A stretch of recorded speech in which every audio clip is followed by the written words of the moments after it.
আসসালামু আলাইকুম, নতুন একটা ভিডিও আপনাদের সাথে স্বাগতম। সকালটা শুরু করছি একদম গরম গরম ধোয়াটা খিচুড়ি মরিচ ভর্তা দিয়ে। আর যেহেতু আব্বু আসছে, একটু খিচুড়ি তো আমাদের বাসায় না হলে হয় না। গতকালকে লেফট ওভার গরু মাংসের ঝোল টোল দিয়ে একদম মজা করে খিচুড়ি রান্না করেছি। কেমন আছে আব্বু? বলো, খেয়ে নিবা তারপর বলবা। গরম তো ঠিক আছে, আমরা মা ছেলে খেয়ে নিয়ে আগে।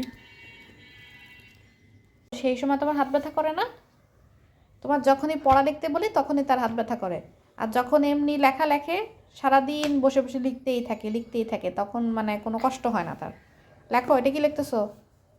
মাথা মানে হেড। লেখো, তাড়াতাড়ি লেখা করো। অনেক পড়াও, অনেক অনেক পড়া বাবা, তাড়াতাড়ি শিখা করো।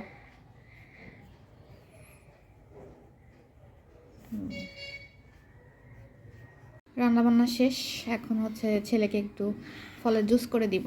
ওর দাদা নিয়ে আসছিল ওর জন্য মালটা, কারণ ও তো আসলে ফল সব ধরনের ফল খায় না বা খেতে চায় না। আমিও জোর করি না, কারণ হচ্ছে তুমি খাও। তুমি কি মালটা ছাড়া কোনো ফল খাও বলো, তুমিই বলো।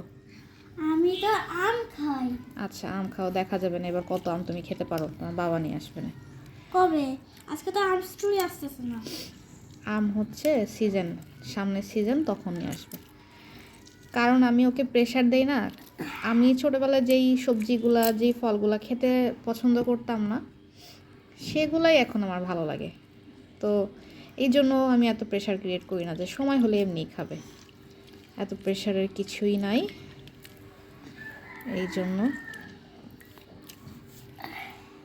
তো এক সময় হচ্ছে করলা খুবই অপছন্দের একটা সবজি ছিল, তুমি কিন্তু জার্নি খেতা? না, ছোটোবেলায় খেতাম না।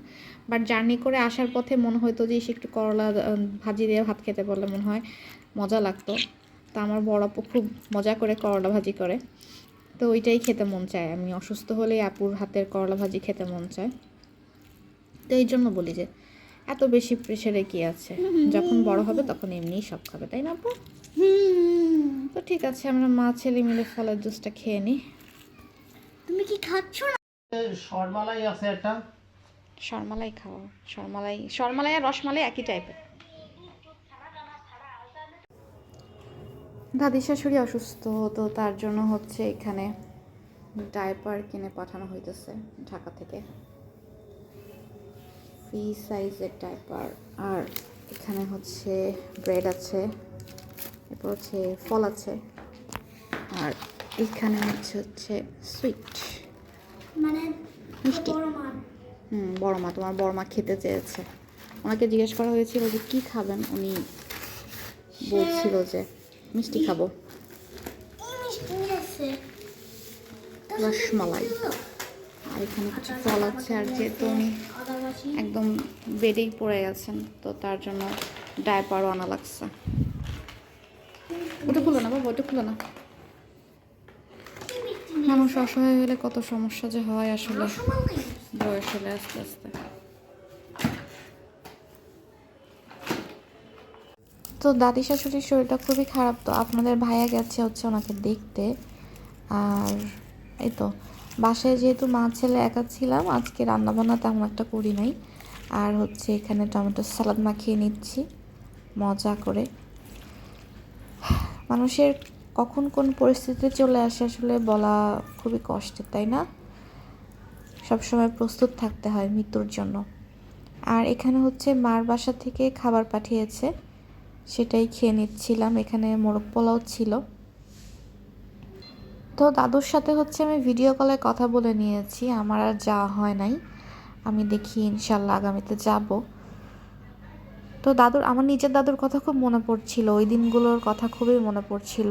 আর এত বেশি মন খারাপ ছিল লাস্ট কয়েকটা দিন, মানে বলে বোঝানো যাবে না। এতদিন বাসায় সবাই ছিল, আব্বু আম্মু ছিল, তো ওনারা হচ্ছে ইমার্জেন্সি বাড়িতে চলে গেছে। আমার দাদি শাশুড়ির শরীরটা খুবই খারাপ হঠাৎ করেই, তো চলে গেল, যাওয়ার কথা ছিল না। তো বাসাটা পুরো ফাঁকা ফাঁকা, মনটাও ভালো না। লাস্ট 2 দিন হচ্ছে আমি কোনো ভিডিও করিনি। আজকে আবার ভাবলাম যে ভিডিওটা করে রেখেছিলাম অর্ধেক, ওইটাই কন্টিনিউ করি। তো তো এখানে কিছু স্কোয়াশ গাছ লাগিয়েছিল, মানে আপনাদের ভাইয়া এনেছে কুমড়ার বিচি মনে করে, বাট এটা হচ্ছে স্কোয়াশ গাছ। আর আমি জাস্ট নর্মালি র্যান্ডমলি হচ্ছে করলা কেটেছিলাম, বড় যে করলাগুলো হয় না, ওই করলা কেটেছিলাম, কিছু বিচি হয়েছিল জাস্ট এমনি, নাথিং, জাস্ট আমি যে কোনো বিচি পেলেই মাটির মধ্যে ফেলে দেই।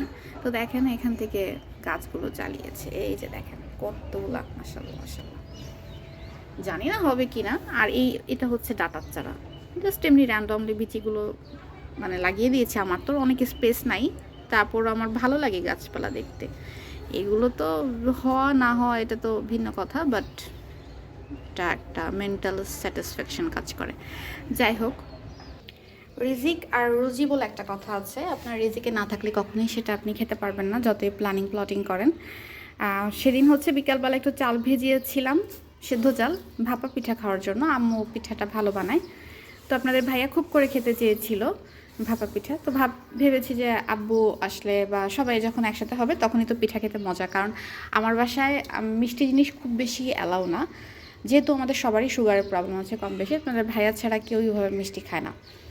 তো এটা মানে ভিজিয়েছি, বাট হয়েছে কি, এত ইমার্জেন্সি কল এসছে আব্বু আম্মুর যে ওনারা চলে গেল। আর ওই টাইমে আসলে মানসিক যেই পিঠা খাওয়ার যে মানসিক ফুর্তি ওইটা আর ছিল না। যাই হোক, তো এই পিঠাগুলো আর বানাইতে পারি নাই। তো এই চালগুলো ভিজিয়েছিলাম, ভিজিয়ে আবার শুকিয়েছি, একদম ভেঙে গেছে। এগুলো এখন রান্না করে ফেলতে হবে, কিছু করার নেই।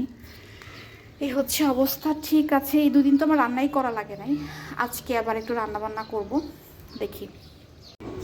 মা ছেলের নাস্তা হচ্ছে, একটু মিউট করো তো টিভিটা।